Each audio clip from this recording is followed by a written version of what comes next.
മലയാളത്തിൽ മാത്രമല്ല കേരളത്തിൽ കവികളുള്ളത്. കേരളത്തിലെ നിരവധി ഗോത്രഭാഷകളിൽ ഇന്ന് സമ്പന്നമായ ഒരു കവിതാ സംസ്കാരമുണ്ട്. ഈ പുസ്തകത്തിൻ്റെ പേര് നോക്കൂ, ബേത്തിമാരൻ എന്നാണ് ഈ പുസ്തകത്തിൻ്റെ പേര്. ഈ പേര് തന്നെ നിങ്ങളിലൊരു കൗതുകം ഉയർത്തിയിട്ടുണ്ടാവും. എന്താണ് ഈ ബേത്തിമാരൻ? സുകുമാരൻ ചാലിഗദ്ദയുടെ ആത്മകഥയുടെ പേരാണ് ബേത്തിമാരൻ. അപ്പോൾ ആരാണ് ബേത്തിമാരൻ? സുകുമാരൻ്റെ യഥാർത്ഥ പേരാണ് ബേത്തിമാരൻ. എങ്ങനെയാണ് വയനാട്ടിലെ റാവുള സമുദായത്തിൽപ്പെട്ട റാവുള ഭാഷ സംസാരിക്കുന്ന ബേത്തിമാരൻ സുകുമാരനായത് എന്ന് അദ്ദേഹത്തിൻ്റെ ആത്മകഥയിൽ ആദ്യ ഭാഗത്ത് തന്നെ പറയുന്നു. മറ്റൊന്നുമില്ല, ബേത്തിമാരനെ സ്കൂളിൽ ചേർത്തപ്പോൾ സ്കൂളിലെ അധ്യാപകർക്ക് തോന്നി ഈ ബേത്തിമാരൻ എന്ന പേര് പരിഷ്കാരമില്ലാത്ത പേരാണ്. ബേത്തിമാരൻ്റെ സമ്മതമില്ലാതെ തന്നെ അവർ പേര് സുകുമാരൻ എന്നാക്കുകയാണ് ചെയ്തത്. ഇദ്ദേഹത്തിൻ്റെ കാര്യത്തിൽ മാത്രമല്ല, മറ്റ് പല കുട്ടികളുടെയും പേര് ഇങ്ങനെ സ്കൂളിൽ വെച്ചിട്ട് മാറ്റിയിട്ടുണ്ട്. രാജൻ എന്ന പേരുള്ള ആളെ രാജനാക്കുന്നുണ്ട്. അതുപോലെ തന്നെ മാച്ചി എന്നുള്ള പേരിനെ ശാന്തയാക്കുന്നുണ്ട്. പിന്നെ പല രീതിയിൽ. പക്ഷെ ഇതൊക്കെ വെറും ഒരു പേരുമാറ്റം മാത്രമായിട്ടുള്ള ഇതിൽ കാണുന്നത് അവരുടെ സംസ്കാരത്തിലുള്ള ഇടപെടലായിട്ടാണ്. അതുതന്നെ കുട്ടിക്കാലം ബേത്തിമാരന് ദാരിദ്ര്യത്തിൻ്റെയും കഷ്ടപ്പാടിൻ്റെയൊക്കെ ഒരു കുട്ടിക്കാലമായിരുന്നു. പണിയെടുക്കാൻ പോവുക, കൂലിപ്പണിയെടുത്ത് ജീവിക്കുക, എങ്ങനെയൊക്കെയോ അദ്ദേഹം സ്കൂൾ ജീവിതം തള്ളി നീക്കി. ഹോസ്റ്റലിൽ പഠിക്കുമ്പോൾ നടന്നൊരു സംഭവം നമ്മളെയൊക്കെ വേദനിപ്പിക്കുന്നതാണ്. എന്താണ് മോഷ്ടിക്കപ്പെട്ടത് എന്ന് പോലും അറിയാത്ത ബേത്തിമാരൻ്റെ പേരിൽ ഒരു മോഷണക്കുറ്റം ആരോപിക്കുന്നുണ്ട്.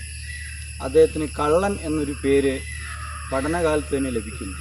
അത് കുറേ വർഷം അതങ്ങനെ തുടരുകയാണ്. അവസാനം സുകുമാരന് ഹോസ്റ്റൽ വിട്ട് പോകേണ്ടി വന്നു.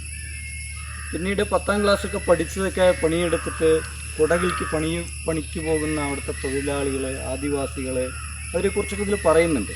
എന്തായാലും റാവുള ഭാഷയിൽ കവിത എഴുതിയ കവി എന്ന നിലയിൽ മാത്രമല്ല, കേരളത്തിലെ 10-15ഓളം ആദിവാസി ഗോത്രഭാഷകളിൽ കവിതകൾ എഴുതുന്നവരുടെ മുഴുവൻ ഒരു നേതൃത്വമായി അശോകൻ മറയൂരിനൊപ്പം ഇന്ന് ബേത്തിമാരനെയും നമുക്ക് കാണാൻ കഴിയും.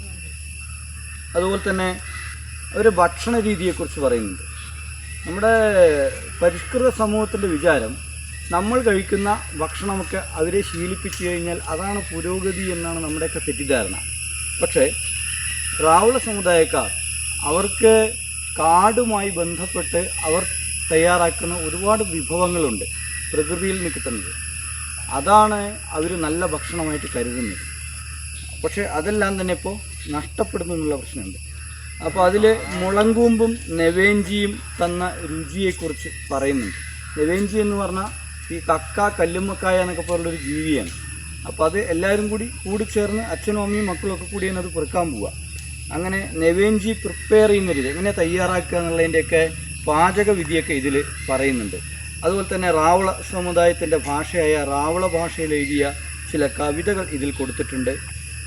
അങ്ങനെ നമുക്ക് സുകുമാരൻ എന്ന കവിയെക്കുറിച്ചും റാവുള ഭാഷയെക്കുറിച്ചും മലയാളത്തിലെ ഗോത്രഭാഷാ സാഹിത്യത്തെക്കുറിച്ചും ഒക്കെ മനസ്സിലാക്കാൻ ബേത്തിമാരൻ എന്ന ഈ ചെറിയ ആത്മകഥ കൊണ്ട് കഴിയും. വളരെ നല്ലൊരു പുസ്തകമാണ്.